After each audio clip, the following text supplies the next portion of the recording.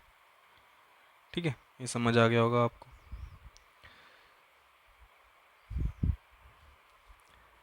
तो अगर मैं कोई वैल्यू मेज़र कर रहा हूँ, मैंने स्केल से मेज़र किया, मेरे पास आया 1.5। ठीक है, जो 1 है ना वो मुझे पता है कि यार ये एग्जैक्ट है। लेकिन क्या होता है ना, ये जो लीस्ट काउंट वाली डिजिट है ना, ये थोड़ी डाउटफुल होती है। क्यों? क्योंकि ये क्या पता यार 4 हो, क्या पता 6 हो, और हमको क्या लगता है 5 है, क्योंकि हम एग्जैक्ट नहीं देख पाते उसको। ठीक है, यहाँ एरर की चांसेस होती हैं। सिग्निफिकेंट डिजिट्स जो होती हैं वो होती हैं जो मुझे पता है exact digit plus 1 doubtful digit, उस उन सभी को मिला के क्या बनता है हमारा सिग्निफिकेंट डिजिट्स।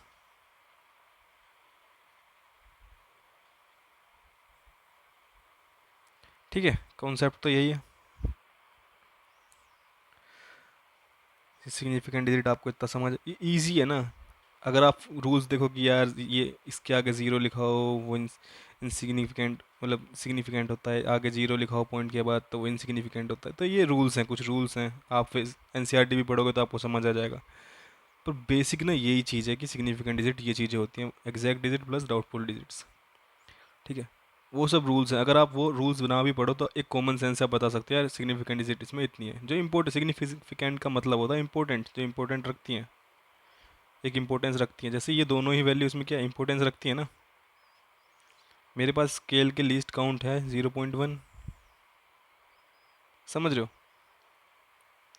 तो ये इम्पोर्ट 1 mm कहते हैं यार, 1 mm होता है ना वो, 1 mm। ठीक है, 15 सेंटीमीटर का जो स्केल होता है उसमें लीस्ट काउंट होता है 1 mm। तो ये इंपॉर्टेंस रखते हैं। ठीक है, यहाँ से सिग्निफिकेंट डिजिट मुझे समझ आएगा, इंपॉर्टेंट डिजिट्स हिंदी मतलब सेम, मतलब इसका यही इंपॉर्टेंट डिजिट कौन कौन सी हैं। इसमें आता है एक कंसेप्ट क्या, जो राइट मोस्ट डिजिट होती है, राइट मोस्ट, यानी कि ये राइट मोस्ट 5 है, वो क्या होती है लीस्ट सिग्निफिकेंट। ठीक है, लीस्ट सिग्निफिकेंट होती है, अगर चेंज भी हो जाए थोड़ा आगे पीछे कोई इतना फ़र्क नहीं पड़ेगा। लीस्ट सिग्निफिकेंट वही कि अगर 4 हो जाए 6 हो जाए 5 की जगह तो इतना फ़र्क नहीं पड़ेगा। लेकिन जो लेफ्ट मोस्ट डिजिट जो होती है मेरी, एग्जाम्पल में क्या है 1, ये क्या होती है मोस्ट सिग्निफिकेंट डिजिट होती है। ठीक है,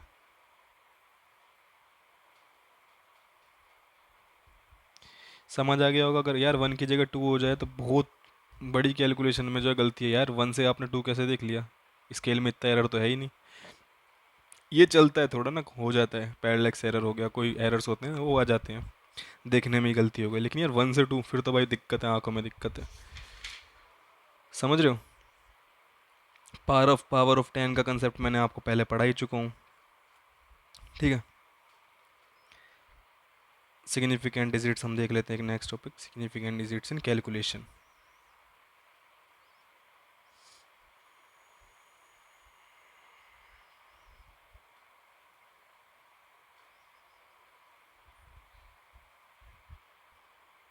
ठीक है, कैलकुलेशन में देख लेते हैं इसको, कैलकुलेशन में कैसे होता है। सपोज कैलकुलेशन क्या आएंगे, प्लस आएगा, माइनस आएगा, मल्टीप्लाई डिवाइड आएगा, यही सब आएगा कैलकुलेशन। ठीक है,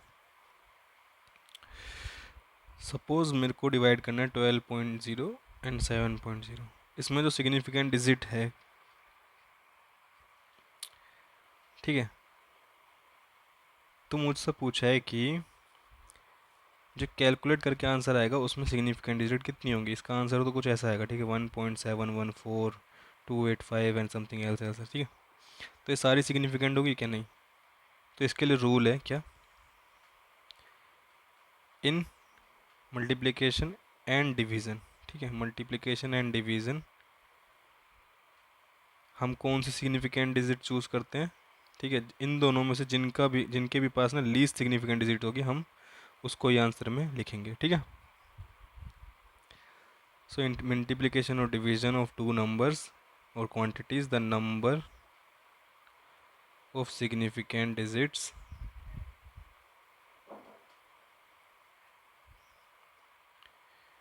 in the answer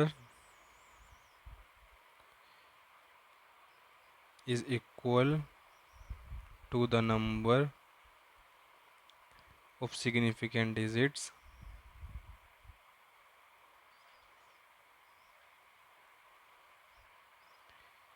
in the quantity which has the minimum number of significant digits। जब आप आगे फिजिक्स पढ़ते रहोगे ना तो इतना कोई ध्यान नहीं देता है सिग्निफिकेंट डिजिट्स पे या इन सब पे, ठीक है, लेकिन आना चाहिए, ठीक है, बुक में है तो आना चाहिए। अभी राउंड ऑफ का रूल देख लेते हैं, ठीक है। जो लीस्ट सिग्निफिकेंट डिजिट होती है कभी कभी हम उसको राउंड ऑफ कर देते हैं, ठीक है। जैसे ये आया तो उसको हम राउंड ऑफ करते करते चलेंगे, तो कैसे करते हैं, अगर मान लेते हैं मुझे इसको यहाँ तक राउंड ऑफ करना है, ठीक है, मेरे पास क्वांटिटी है क्या 1.714,285। तो मैं कैसे करूँगा, पहले मैं इसको राउंड ऑफ करूँगा, ये क्या है 5, ये मेरा 5 है, और अगर 5 है मान लो 5 है, पहले तो क्या है बेसिक रूल है, अगर 5 से बड़ा है तो इससे पहली वाली डिजिट को 1 बढ़ा दो, 5 से कम है तो पहले वाले डिजिट को 1 से घटा दो। लेकिन यहाँ पे क्या है 5 इक्वल टू 5 है, अगर इक्वल टू 5 है तो क्या करना है, इससे पहली वाली डिजिट अगर इवन है, ठीक है, अगर इवन है इससे पहले वाली डिजिट तो अनचेंज रहेगी, ठीक है, ये 5 अगर इक्वल है तब का रूल है ये। और अगर ओड है तो 1 से बढ़ा दो, +1 कर देना है, ठीक है, क्या कर देना है +1। यहाँ पे क्या इवन है तो यहाँ 80 रहेगा, ठीक है, 80 है यहाँ पर, ये 5 से बड़ा है तो यहाँ क्या हो जाएगा 3 हो जाएगा, ठीक है। 3 क्या है मेरा 5 से छोटा तो ये 4 ही रहेगा, 4 क्या है 5 से छोटा ये तो 1 ही रहेगा, 1 क्या है 5 से छोटा है तो ये क्या रहेगा 7 ही रहेगा, तो आंसर क्या आएगा 1.7। सिंपल। एडिशन एंड सब्सट्रैक्शन में सिंपल जैसे हम करते हैं, पॉइंट के बाद जो वैल्यूज लिख दी, पॉइंट के आगे जो वैल्यूज लिख दी, सिंपल सब्सट्रैक्शन एंड डिवीजन कर लिया, ठीक है। कुछ क्वेश्चन होंगे या सिग्निफिकेंट डिजिट्स के आप देख लेना, ये बेसिक मैथ्स की तरह ही है, मैं टाइम नहीं देना चाहता। अगर किस ना समझ आए तो पूछ लेना, फिर मैं डिटेल में बता दूंगा। ये टॉपिक इतना इंपॉर्टेंस रखता नहीं है, अगर जेई मेंस से भी देखो आप, क्योंकि एक दो क्वेश्चन आ जाता है, रूल्स वगैरह आपको याद है तो हो जाएंगे वो क्वेश्चन, नहीं तो नहीं होंगे। इतना कोई कंसेप्ट लगाना नहीं उस चीज़ में, ठीक है, फैक्ट्स याद करने हैं बस। नेक्स्ट टॉपिक इसमें आएगा हमारा इंपॉर्टेंट है जो क्या है, एरर्स इन मेजरमेंट। ये हम नेक्स्ट लेक्चर में लेंगे, ठीक है, क्या है एरर्स इन मेजरमेंट। सो यहाँ तक के लिए यार, thank you for watching this video. Please like, comment and subscribe my channel and share this video to your friends. Thank you.